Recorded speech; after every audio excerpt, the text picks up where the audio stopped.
Discipline and mental resilience are key factors in achieving personal and professional success. Yet many people struggle with staying consistent, overcoming setbacks, and maintaining a strong mindset in the face of challenges. What strategies can help individuals develop greater self-discipline and mental toughness? What habits and mindset shifts make the biggest impact? As a part of this series, I had the pleasure of interviewing Sue Williams. Sue rewires minds for high-stakes success.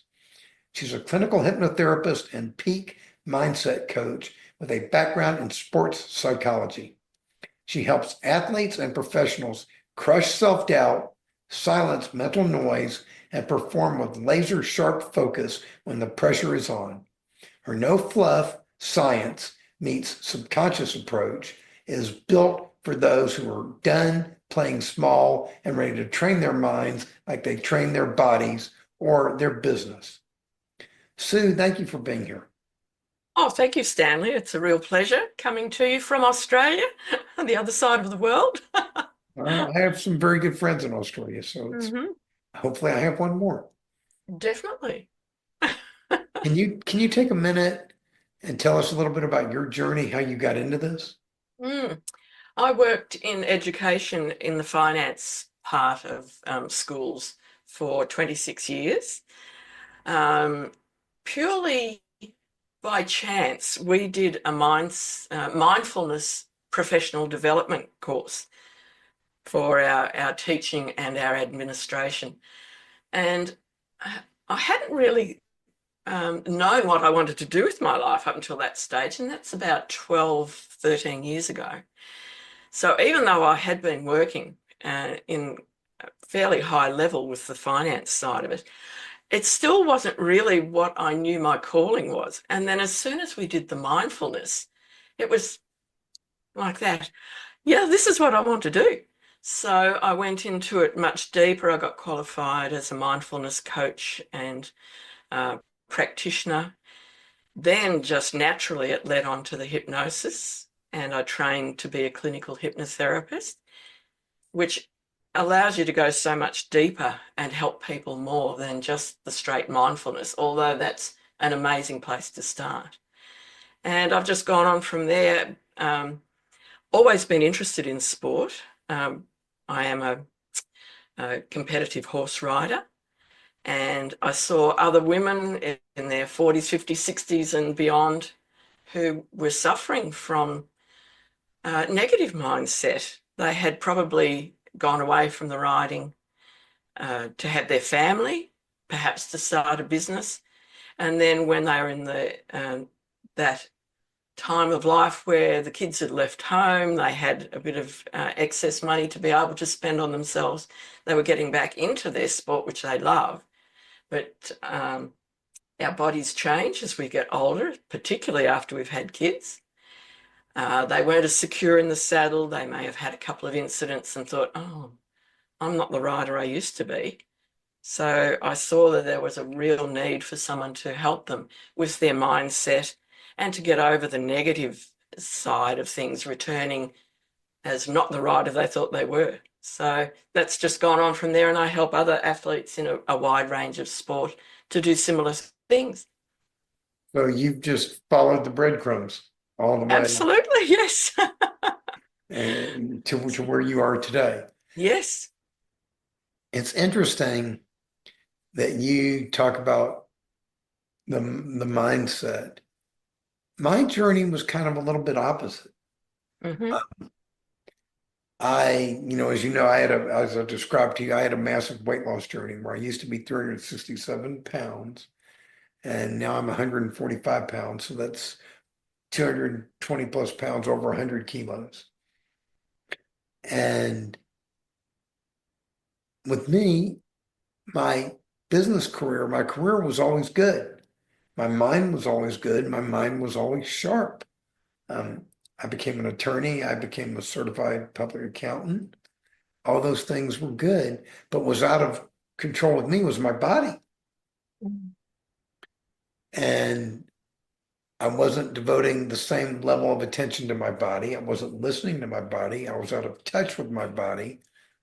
And and things got out of control. And then when I finally started doing something about my body, I reached a point where I felt like I had more control over my body than I did my mind. And my mind had to play catch up. Does that all make sense to you? Yep, it does. It was kind of, very much interesting. But the whole experience taught me that we human beings are much more powerful than we imagine. Has that been your experience? Oh, absolutely. And I think, I suppose your education system is similar to ours. It doesn't train people to live their lives. It's a set curriculum where you learn certain subjects, but it doesn't teach you how to go out and be the best person you can mentally and physically. No, it does You're, not. No, it's very, very narrow in the scope of what you're taught. And I suppose it's as we get older with the life experience, then we start looking at things differently. And that's when people like us realize there's more to life and look for these missing pieces, the mental aspect, how we can look after our body, not just with weight loss, but with the fitness as well, to give us yes. longevity, keep our heart pumping. So it's not just keeping the mind working, it's keeping the body in its peak performance state. So Uh, I absolutely agree with what you say. no, absolutely. I walk every day. I've been doing it with the exception of 3 days when I was sick. I walk 2 hours or more every single day for 12 years, last 12 years. Yeah. And it makes a major difference when your body is at its peak. And even as I pushed my body along the way, friends and people would tell me, you can't do that, you can't do that, you can't do that. Mm. And then Yes. I wound up doing much more than that. Mm. And kind But the of, great thing about exercise like walking and swimming is it gives you a chance to just switch off and think through things without, being bombarded by media and just other people. It gives you that focus where you can just think about the things that you want to think through while you're exercising. And so it gives you that bonus. it's the way yes, the way I describe it is when you do as much walking as I do, you meet some very interesting people. Mhm. And would you care to guess who the most interesting person you meet is? Yourself? Yes, absolutely. Yourself. Yes.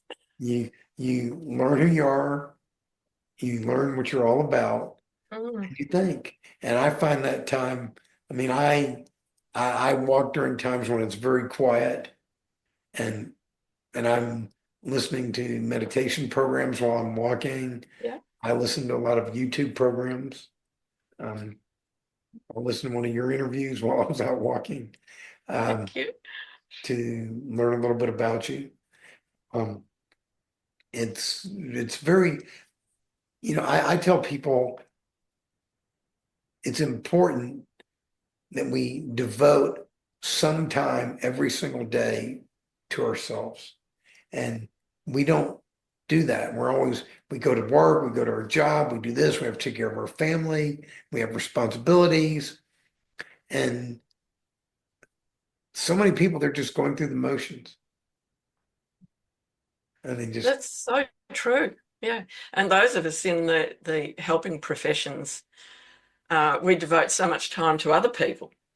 Sometimes we forget ourselves. So having that block of time each day with something like walking, or I like swimming too, but you can just switch off from all the external noise and think through your day and think of yourself and how you can better yourself as well. What am I doing wrong? I can think through to those sorts of topics. and So yeah, what's important to you.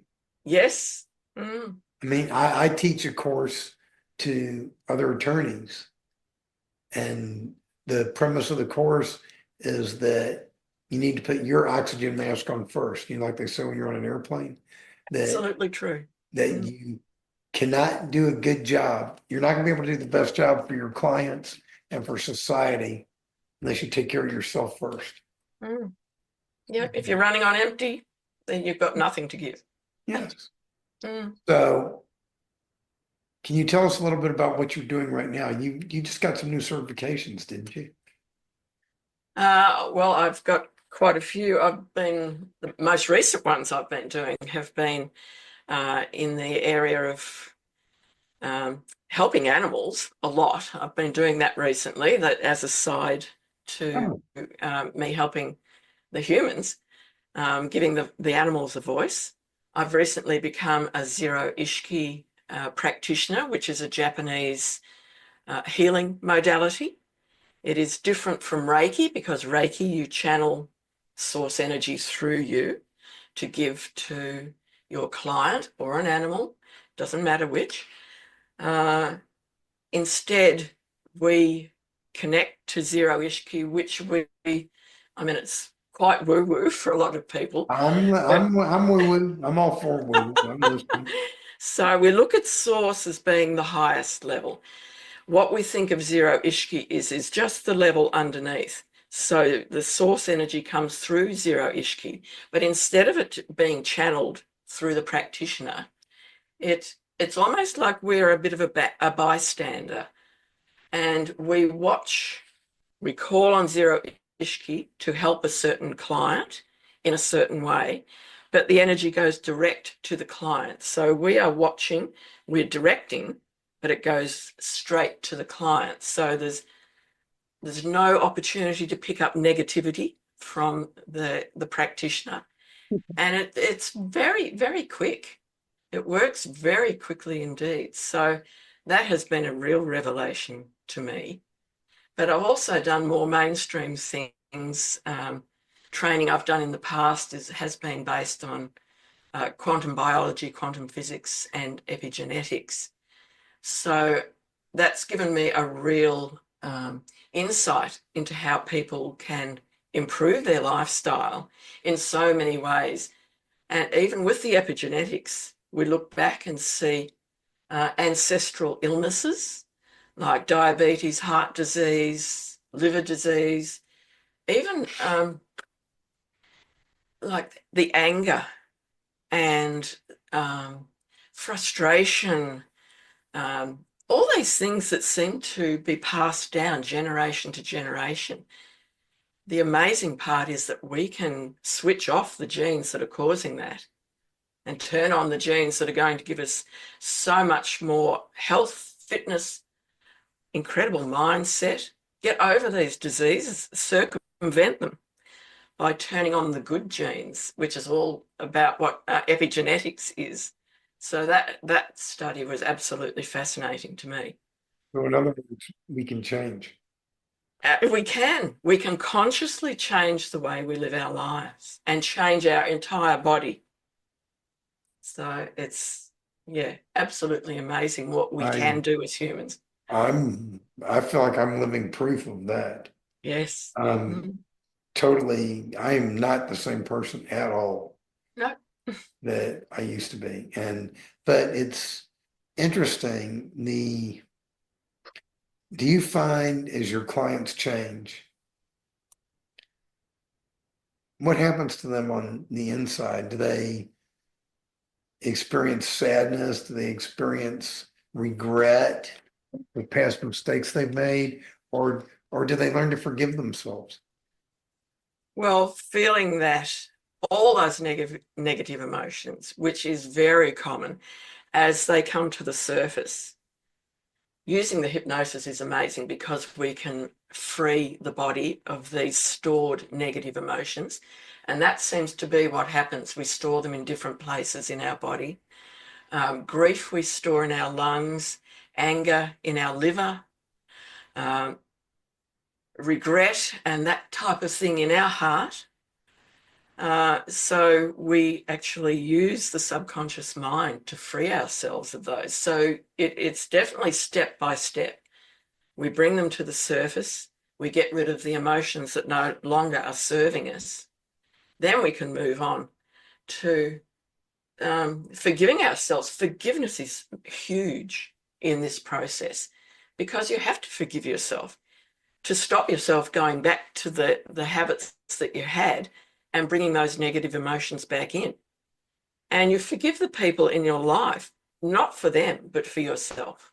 People who have wronged you, you forgive them for yourself so you can free yourself from those binds.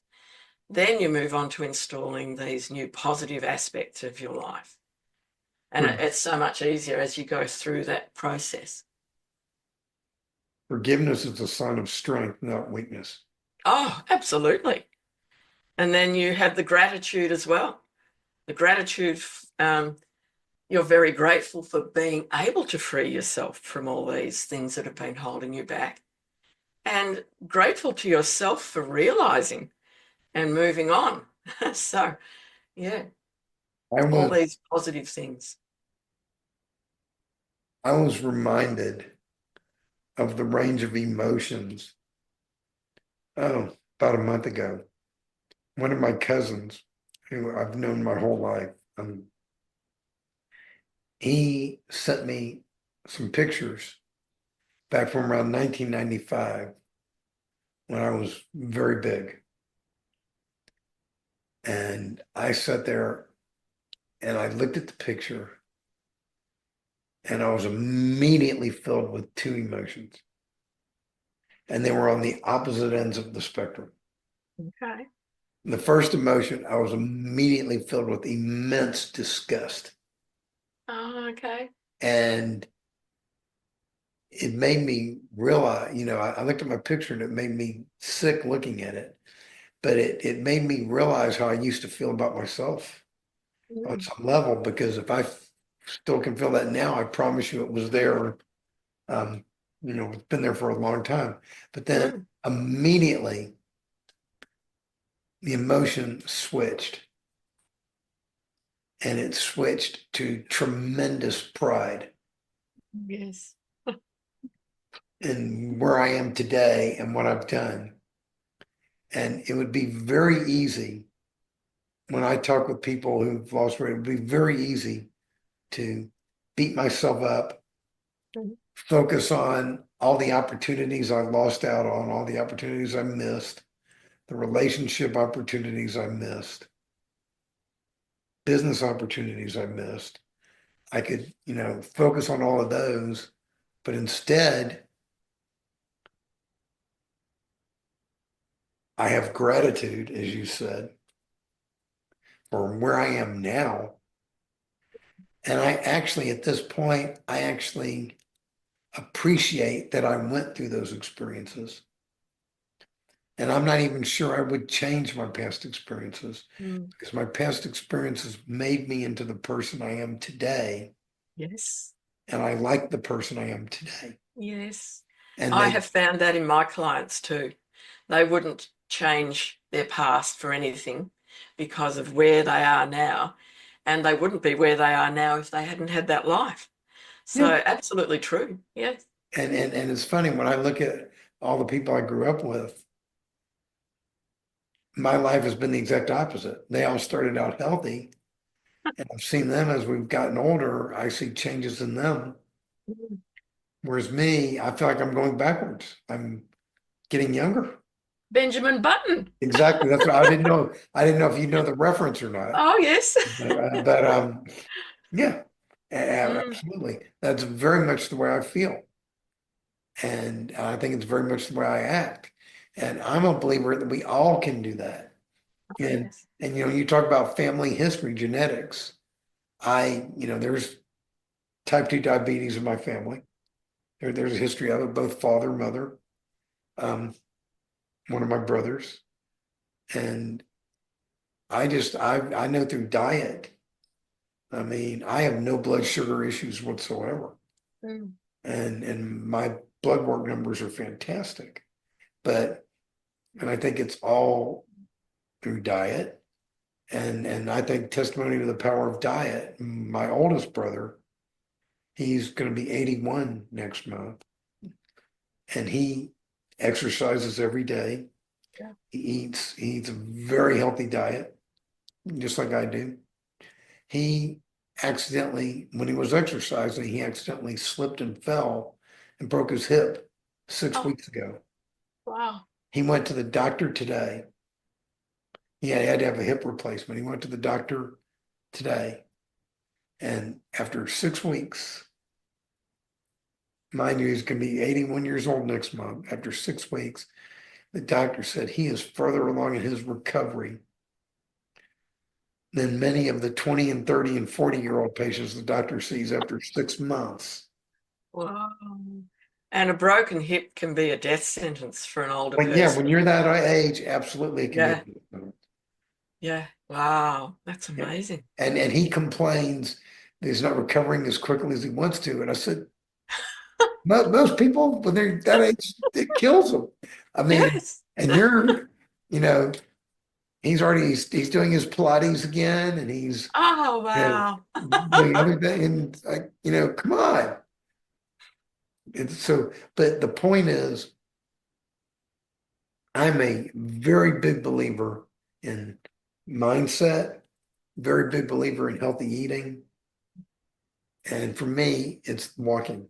The power of walking. Swimming is also good. It's funny you say that because when I first started on my journey, I didn't swim, but for the first 5, 6 months, I walked in the pool Yes. because That's amazing exercise. because it did not hurt my knees to walk Yeah. in the water. Mm. It Plus the resistance. So you've got yeah, that added benefit. Yeah. yes, it made it much better. So Yeah.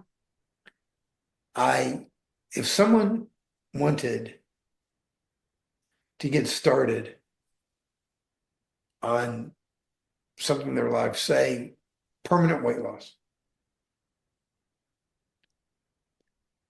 what do you think they should be looking at?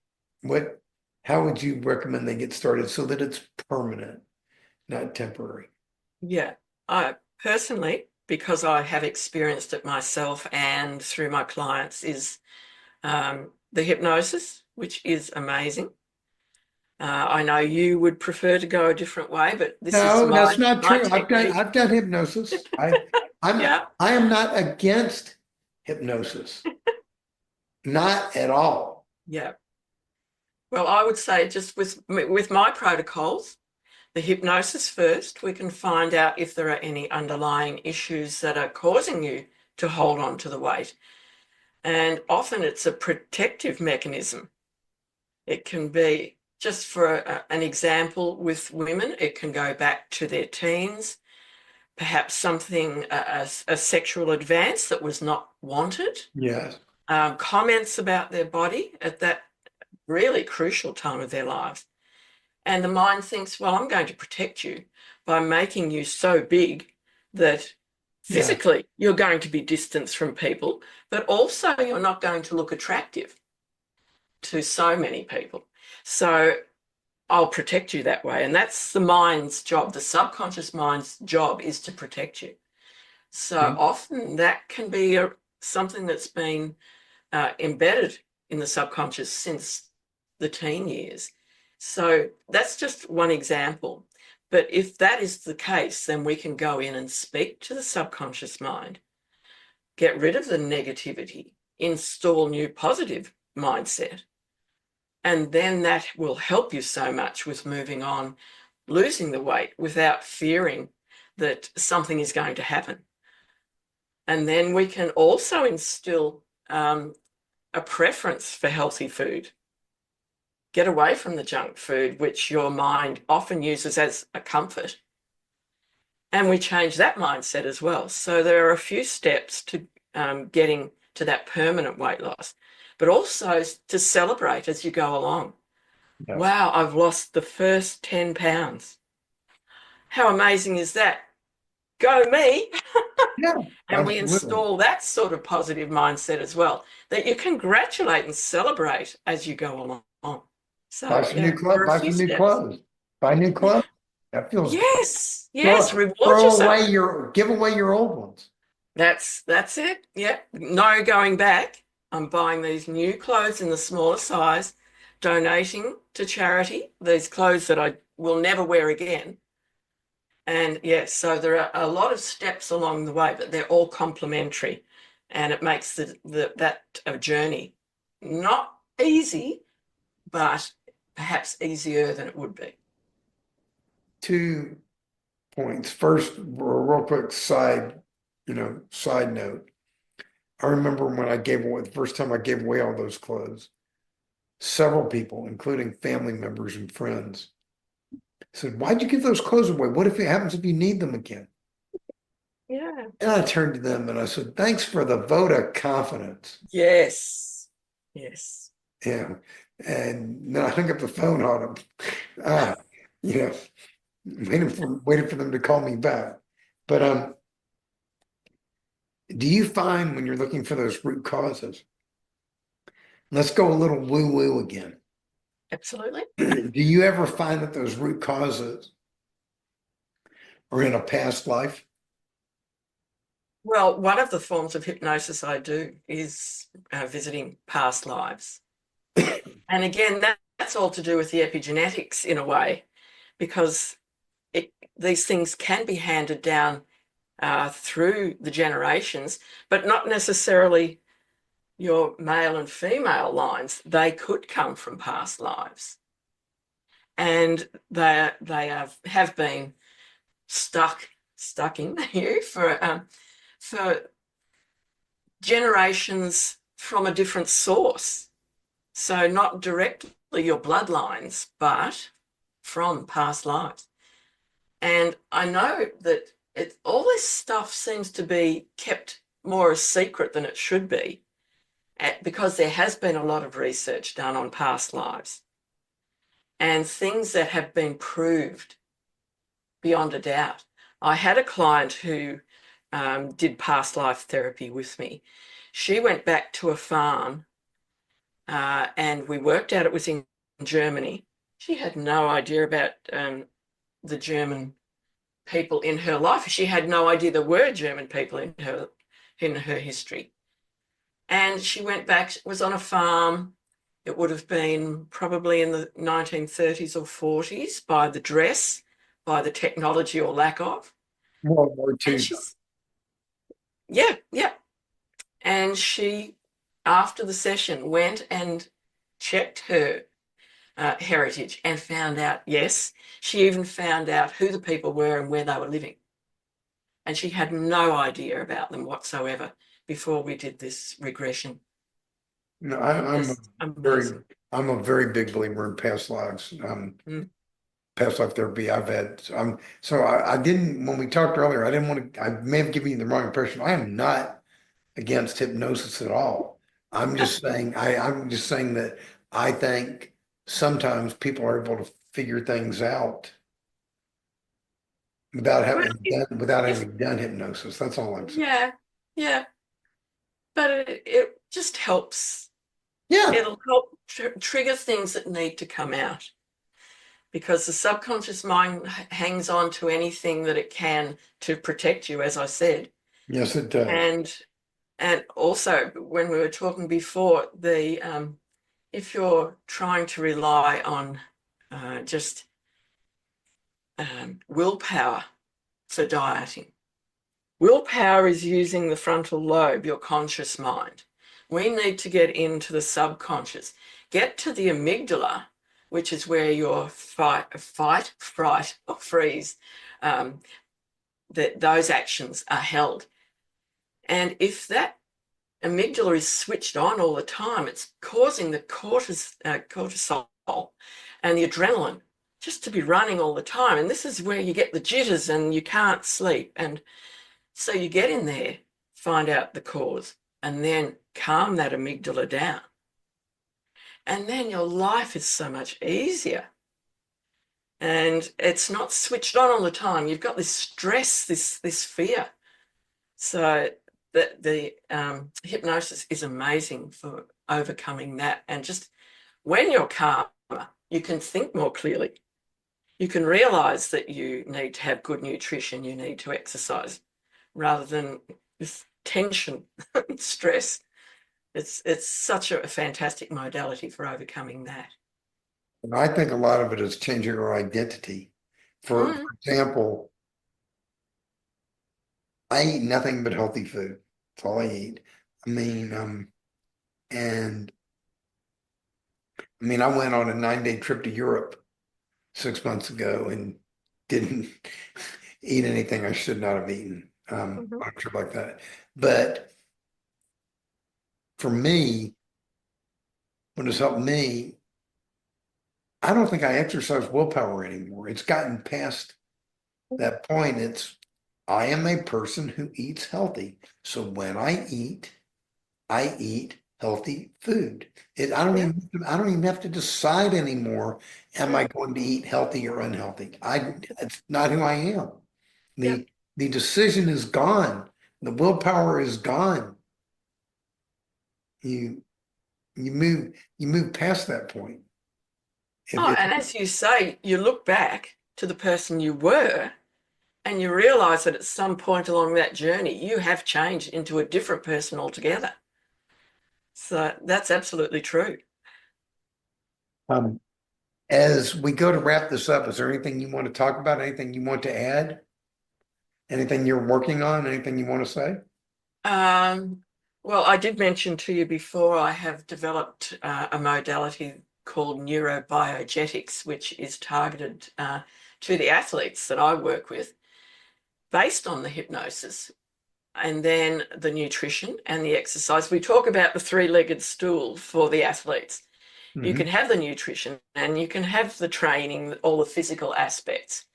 But if you haven't got that third leg on the stool, which is the mental aspect, you're going to be unbalanced. You're not going to reach that peak performance state, which your body is absolutely capable of doing.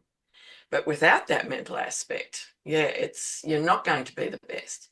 So my modality is based on the hypnosis to assist you to be able to eat the healthy food, to reject the unhealthy, to push through those pain barriers, to be able to heal more quickly if you do have an injury. But the great thing is with the hypnosis, we train the athletes to be calm, leading up to the events and that sort of thing. We don't call it anxiety, we just call it excitement because they're a very similar emotion, but we reject the anxiety and it's the emotion. Oh, I'm so looking forward to. I am pumped to be going into this event, this competition. But as you come into the actual competition, as you are in the starting line, whatever the sport is, when your team goes out onto the field, then you drop into this peak performance mindset, which is calm. And as I was saying about the injuries, if your body is calm and relaxed, you're less likely to injure yourself. Absolutely. So this is what we train the athletes to do. And my modality is based on the hypnosis, which makes the training, the nutrition, overcoming any injuries if they do occur, so much easier. And we also look at the genetic side of things. I advise my clients who are using my modality to get genetic testing done and apply it to their nutrition because some foods don't agree with certain people. We all come from different backgrounds going back generations.